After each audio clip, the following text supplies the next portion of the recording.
Hello students. Today we will discuss about nature of English language. We know that every language is the pride of the people who use it. No doubt English is the language of the English, but it is a hard fact that this language is used almost in all the countries of the world.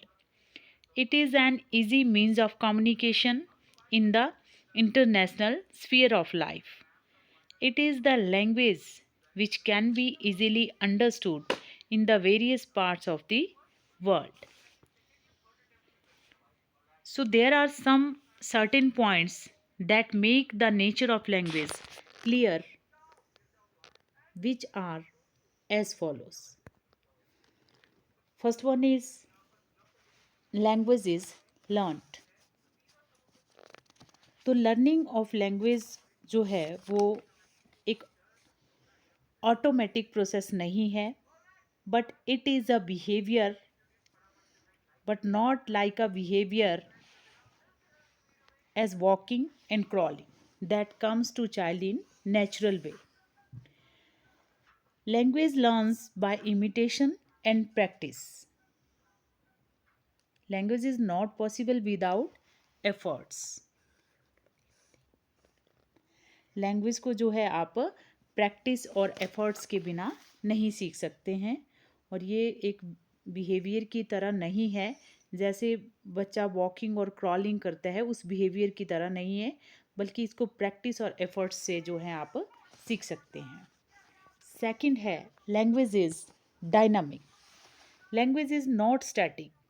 Language जो है dynamic है, as language has its roots in culture which is always changing.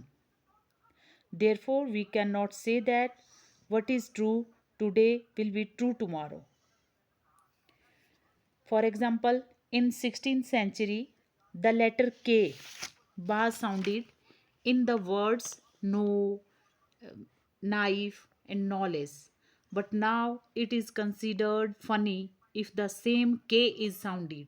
यदि हम जैसे पहले no knife और knowledge में जो है के को साउंड किया जाता था, बट अब जो है ये इसको जो है फ़नी माना जाता है, एक फ़नी लैंग्वेज बन जाती है यदि हम के को साउंड करते हैं नो में, नाइफ में या नॉलेज में. Thus, we can safely conclude that language is never static. It is undergoing changes with the passage of time. Next one is language is arbitrary.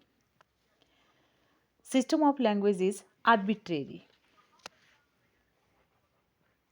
Arbitrary system जो है आपका वो संबंधित है symbol से.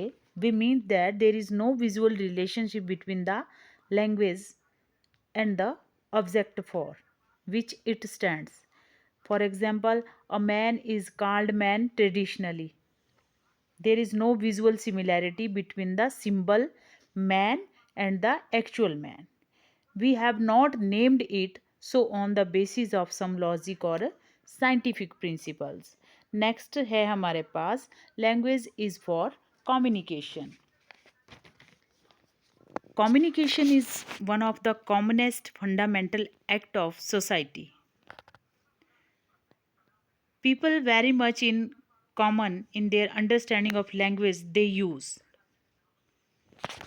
और communication जो है वो carried किया जाता है means of signals, sound signals in the form of words connected in groups. So every language has its own particular set of words, most of which are quite different from those of any other language. Language is used to convey ideas both by speaking and writing. Language के बिना जो है हम communicate नहीं कर सकते हैं. Next है हमारे पास लैंग्वेज इज वोकल. लैंग्वेज जो है वोकल है. लैंग्वेज का जो सिस्टम है क्योंकि ओनली स्पीच ही जो है प्रोवाइड करवाती है एसेंशियल सिग्नल्स ऑफ लैंग्वेज। और नो डाउट रीडिंग और राइटिंग जो है are not less important, but speech जो है फंडामेंटल थिंग है लैंग्वेज लर्निंग में। और जो लैंग्वेज है विदाउट स्पीच जो है ये अनथिंकेबल है। और every language has a spoken form, but it may और may not have a written form.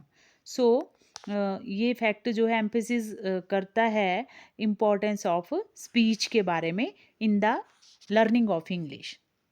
Next है हमारे पास language is unique. Language Language is unique. Every language is unique, the only one of its kind. A group of languages may have some likeness, but every language differs considerably from other due to geographical and cultural diversities.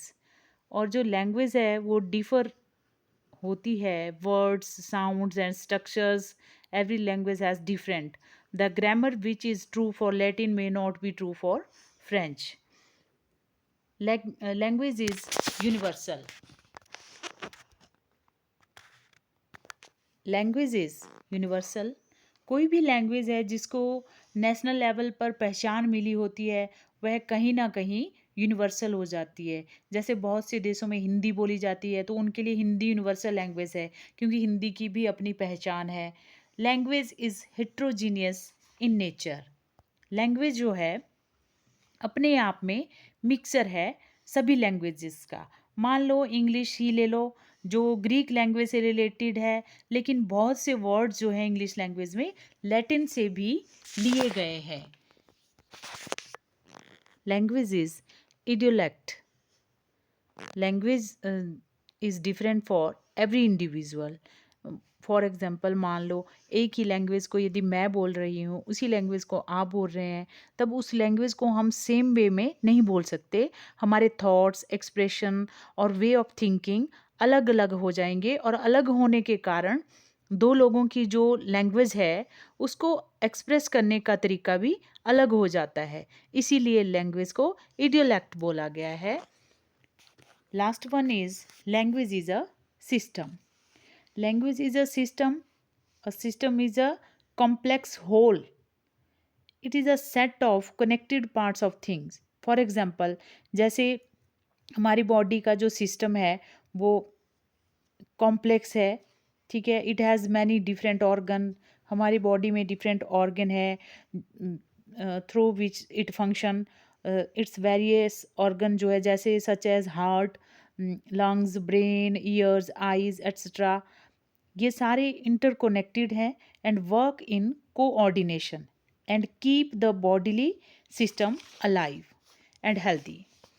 उसी तरह similarly the system of a language function through its various parts such as sound, words and structures. These are integrated with one another and constitute the one organic whole which is language. So this is all about the nature of English language. Thank you. Have a nice day.